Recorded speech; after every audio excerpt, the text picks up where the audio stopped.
तो 7 सितंबर को चंद्र ग्रहण लग रहा है और ग्रहण लगेगा रात को 9:58 से ग्रहण प्रारंभ हो रहा है और मोक्ष होगा, उसकी समाप्ति होगी रात 1:26 पर।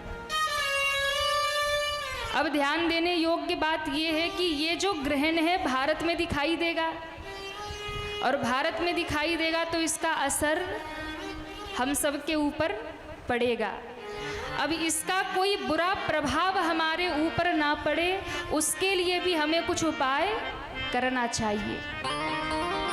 इस ग्रहण का असर हमारे जीवन पर ना पड़े, इसका हमें विशेष ध्यान रखना है। अच्छा, ग्रहण जब भी लगने वाला हो तो पहले सूतक लग जाता है। सूतक क्या है? आजकल के बच्चों को ये भी नहीं पता होगा सूतक क्या होता है। सूतक क्या है? तो कहा ग्रहण से पहले एक निश्चित समयावधि जो होती है उसे सूतक काल कहा जाता है, ग्रहण से पहले। और वो बता दिया जाता है कि कितना समय से सूतक काल लग रहा है। तो एक निश्चित जो समय है ग्रहण से पहले का, वो सूतक काल होता है, जिसमें कोई भी कार्य नहीं किया जाता है। सूतक काल से ही नियम ग्रहण के प्रारंभ हो जाते हैं। तो ग्रहण का सूतक जो लगेगा वो 7 सितंबर को ही दोपहर 12:19 पर प्रारंभ होगा। दोपहर को ही, ग्रहण तो रात को लगना है, लेकिन सूतक दोपहर के 12:19 से ही प्रारंभ हो जाएगा और रात्रि में 1:26 पर वो समाप्त होगा। अब इसमें हमें कुछ नियम का पालन करना चाहिए ताकि ग्रहण का अशुभ प्रभाव हमारे जीवन पर ना पड़े। चाहे सूर्य ग्रहण हो या चंद्र ग्रहण हो, ग्रहण का प्रभाव हर एक व्यक्ति के जीवन पे डालता है असर। लेकिन अगर आप नियम का पालन करेंगे, नियम से रहेंगे तो आप बच जाएंगे, फिर उसका गलत प्रभाव आपके जीवन पर नहीं पड़ेगा। कभी भी जब ग्रहण काल हो और जब से सूतक लग जाए, मंदिर, अपने घर के भी मंदिर में पर्दा लगा दीजिए, द्वार बंद कर दीजिए। मंदिर में पूजा आरती नहीं होगी, भोग आदि नहीं होगा। भगवान के सामने पहले से ही तुलसी दल डाल करके जल इत्यादि रख दीजिए। भोजन नहीं करना चाहिए, घर से बाहर भी नहीं निकलना चाहिए, यात्रा नहीं करनी चाहिए। ग्रहण काल में अगर आप यात्रा कर रहे हैं तो हो सकता है गलत प्रभाव पड़े। वो किरणें जो उस समय होती हैं वो हमारे ऊपर यदि पड़ जाए तो वो नकारात्मक प्रभाव डालती हैं, उससे भी बचना चाहिए। ग्रहण काल में उस समय नाखून मत काटिए, बाल मत काटिए, यात्रा आदि ना करिए। ग्रहण जब समाप्त हो जाए तब स्नान करिए, मंदिर को भी स्वच्छ करिए, गंगा जल से अपने घर को स्वच्छ करिए, गंगा जल का छिड़काव अपने घर में करिए और उसके बाद भगवान की पूजा करिए, उन्हें भोग लगाइए, स्नान कराइए, दान करिए। अब आप कहेंगे रात को 2 बजे दान करने कहाँ जाएंगे? दान की संकल्प उसी समय करके वस्तु निकाल दीजिए, सुबह होते दान कर दीजिए। ग्रहण काल में हमेशा दान अवश्य करना चाहिए। और सबसे बड़ी बात, ग्रहण काल में किया गया जप, ग्रहण काल में किया गया भजन, ग्रहण काल में किया गया अनुष्ठान, सुमिरन, आपको रोज जितना आप करते हैं ग्रहण काल में यदि कर लिया तो उसका अनंत गुना फल आपको प्राप्त हो जाता है। इसलिए ग्रहण काल जब ग्रहण हो रहा हो, आसन बिछाकर बैठ जाइए, मौन हो जाइए और मन ही मन भगवान का सुमिरन कीजिए, नाम जप करिए, गुरु मंत्र का जप करिए। सबसे बड़ा फल है, यदि गुरु मंत्र आपके पास है तो ब्रह्मास्त्र है फिर आपके पास। गुरु मंत्र का जप करिए, इसका बहुत बड़ा फल है, बहुत बड़ा फल है। ग्रहण काल में भगवान के नाम का जप करिए और इस समय सबसे अधिक सावधान रहना है जो गर्भवती माताएं हैं, सबसे अधिक सावधान उनको रहना है। जो गर्भवती हैं उनको तो विशेष मंत्र का जाप करना चाहिए। ओम नमो भगवते वासुदेवाय नमः का जाप करिए, या फिर महामृत्युंजय मंत्र का जाप करिए।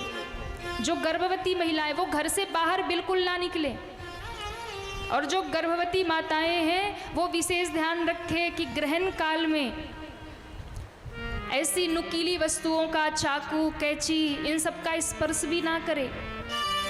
छोटे बच्चे यदि घर में हैं तो उनको भी लोहे आदि का स्पर्श मत कराइए। ये बहुत महत्वपूर्ण बातें हैं। कोई भी तेज धार की वस्तु जो गर्भवती माताएं हैं वो स्पर्श ना करें, घर से बाहर ना निकले, और अपने पेट के ऊपर गाय का गोबर अवश्य लगा ले, या फिर चंदन की 3 लाइन अवश्य ही लगा ले। भगवान का स्मरण करते रहे, भगवान का ध्यान करते रहे, ताकि उनके गर्भ में जो गर्भस्थ शिशु है, बालक है, उस पर ग्रहण का कोई बुरा असर ना पड़े। इसलिए भगवान का स्मरण करते रहे, भगवान को याद करते रहे। और एक बात जो सभी माताओं को करना है, सरसों के तेल का दीपक अपने घर के हर द्वार पर जला लीजिए। जैसे ही ग्रहण प्रारंभ होता है उससे 5 मिनट पहले सरसों के तेल का दीपक अपने घर के हर द्वार पे जला लीजिए। तो क्योंकि बहुत बड़ा ग्रहण ये है और इसका बहुत प्रभाव पड़ने वाला है।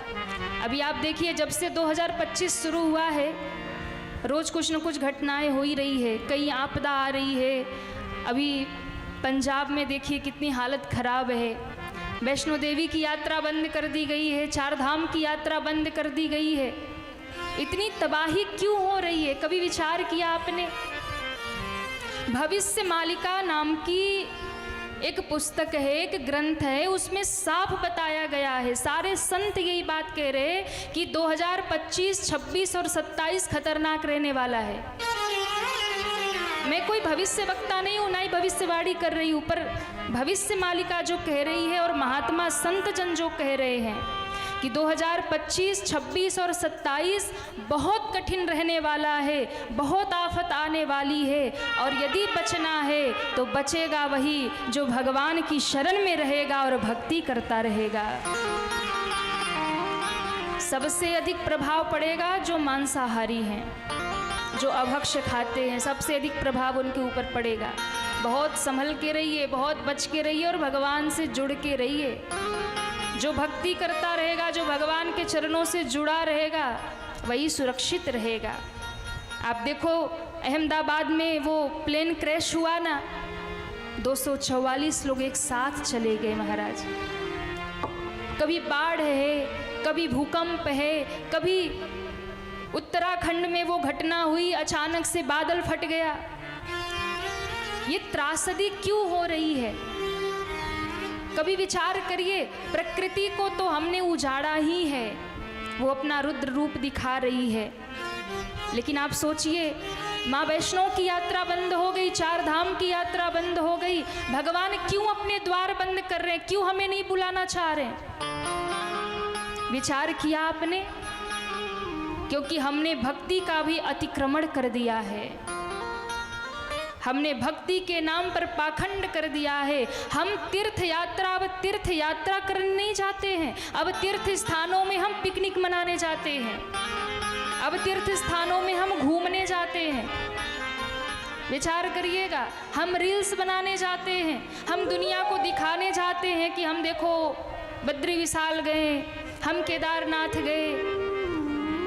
क्या कर रहे हैं? भक्ति नहीं है, पाखंड कर रहे हैं। तीर्थों में जाकर पुण्य की जगह पाप कर रहे हैं महाराज। रील्स बनाने के चक्कर में उसकी मर्यादा भंग कर रहे हैं। बहुत गहराई की बात मैं बता रही हूँ, इस पर विचार अवश्य करिएगा।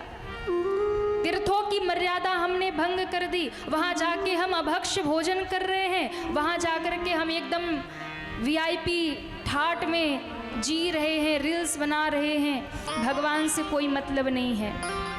पहले के लोग तीर्थ में जाते थे शांति पाने के लिए, भगवान को पाने के लिए, तपस्या करने के लिए। आज आजकल हम तीर्थों में जाते पिकनिक मनाने के लिए, घूमने के लिए, मनोरंजन करने के लिए। अरे मनोरंजन करना है तो जाइए ना, दुनिया में बहुत सारी जगह है, जाके खूब रील्स बनाओ, जाके घूमो, मनोरंजन करो, मेरा विरोध नहीं है। लेकिन मेरा विरोध तब है जब आप तीर्थों में जा कर के भक्ति के नाम पर वहाँ की मर्यादा भंग करते हैं, अतिक्रमण करते हैं। और जब इतना अतिक्रमण करेंगे तो प्रकृति भी अपना रुद्र रूप दिखाएगी और भगवान भी अपने द्वार बंद कर लेंगे। और जिस दिन भगवान अपना द्वार बंद करेंगे ना, फिर तो जमीन मिलेगी नहीं महाराज, आप देखिए। इसलिए जहाँ जहाँ त्रासदी हो रही उनके लिए तो प्रार्थना करिए ही करिए। पंजाब में जो बाढ़ की स्थिति है, इतने घर बर्बाद हो रहे, उन सबके लिए प्रार्थना करिए ठाकुर जी से कि सबको सुरक्षित रखे, अपनी कृपा दृष्टि करे। अपराध हम बच्चे हैं, हो गया, हमें क्षमा करिए। यदि वो रुष्ट हैं तो हमें क्षमा करें और कृपा करें। सबके लिए प्रार्थना करिए कि सब जगह शांति हो, सब जगह जो ये त्रासदी हो रही है वो बंद हो। लेकिन उसके साथ साथ आप भी अपने जीवन में सुधार करिए कि हम भक्ति करेंगे तो नियम पूर्वक करेंगे, दिखावे की कोई बात नहीं होनी चाहिए। तीर्थ में जाइए तो भगवान से मिलने जाइए, अयोध्या जाइए तो राम लला के दर्शन करने जाइए, घूमने मत जाइए। वृंदावन जाइए तो बाके बिहारी के दर्शन करने जाइए, रील्स बनाने मत जाइए, दुनिया को दिखाने मत जाइए। हाथ जोड़ के निवेदन करते हैं आप सबसे, और जो भी लाइव सुन रहे उन सब से, बंद करिए ये अतिक्रमण करना, नहीं तो परिणाम सामने आ रहा है और भयानक आएगा, और भयानक आएगा। जब हम तीर्थों की मर्यादा भंग करेंगे, देवस्थानों की मर्यादा भंग करेंगे, तो भैया झेलना तो हमें ही पड़ेगा फिर। इसलिए बहुत सजग हो करके, बहुत ध्यान पूर्वक, अभी नवरात्रि आएगी ना, जगह जगह दुर्गा पंडाल बनेंगे ना, माँ की स्थापना भी कई बार करेंगे। अभी मैंने गणपति जी पे आपको बताया था कि लोग अलग अलग प्रकार की मूर्ति बना देते हैं, कभी शिव के रूप में, कभी कृष्ण के रूप में, कभी किसी के रूप में गणेश जी को बना देते हैं, कभी मनुष्यों के रूप में, कभी कार्टून बना देते। अभी दुर्गा जी की भी मूर्ति बैठेगी, उसमें भी यही हाल होगा। लोग नशा कर करके नृत्य करेंगे। और आप चले जाइए बहुत सारे पंडालों में, दुर्गा पंडालों में क्या हो रहा है, फिल्मी गाने, भोजपुरी गीत, और वो इतने खराब गीत हैं, वो लगा करके माँ के सामने नाच रहे। आप बताइए माँ कभी प्रसन्न होंगी? मेरा विरोध भोजपुरी गीतों से नहीं है, मेरा विरोध है कि माँ के लिए जो भोजपुरी में हम गाते हैं उल्टी सीधी बातें, कुछ भी मन में आया गाना बना दिया, उस पर कोई रोकने वाला नहीं है। तो मैं तो बस इतना ही कहूँगी, अगर आप उसे रोक नहीं सकते हो तो उसका सपोर्ट भी मत करो, उसका समर्थन भी मत करो, उससे दूर हो जाओ। हरिहर निंदा सुनहि जो जे काना, हो ही पाप गो घात समाना। सोचिए, भगवान की निंदा, भगवान का जहाँ सम्मान न हो, भगवान का जहाँ अपमान हो रहा हो, वहाँ अगर आप जाते हैं, पहले तो सामर्थ्य है तो विरोध करिए, और सामर्थ्य नहीं है तो चले जाइए, उनका सपोर्ट मत करिए। क्योंकि हरिहर निंदा सुनहि जे काना, हो ही पाप गो घात समाना। गौ हत्या के समान पाप लगता है। जो भगवान की निंदा देखे सुने, अपमान देखे सुने, सम्मिलित मत होइए, उसमें विरोध करिए, उसका ये बंद होना चाहिए। स्थापना करिए, श्रद्धा के साथ करिए, नियम का पालन करिए, विधि का पालन करिए, और पूरे सम्मान के साथ गणपति को बिठाइए, माँ को बिठाइए, और पूरे सम्मान के साथ उनका विसर्जन करिए। तब कृपा मिलेगी महाराज, तब कृपा मिलेगी।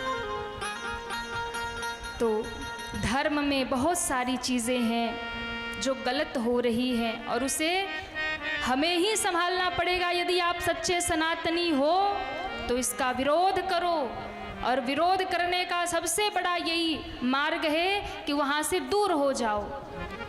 सबसे बड़ा यही मार्ग है, दूर हो जाओ वहाँ से, यही सबसे बड़ा विरोध है। तो मैं आपसे बात कर रही थी कि ग्रहण काल में क्या क्या करना है।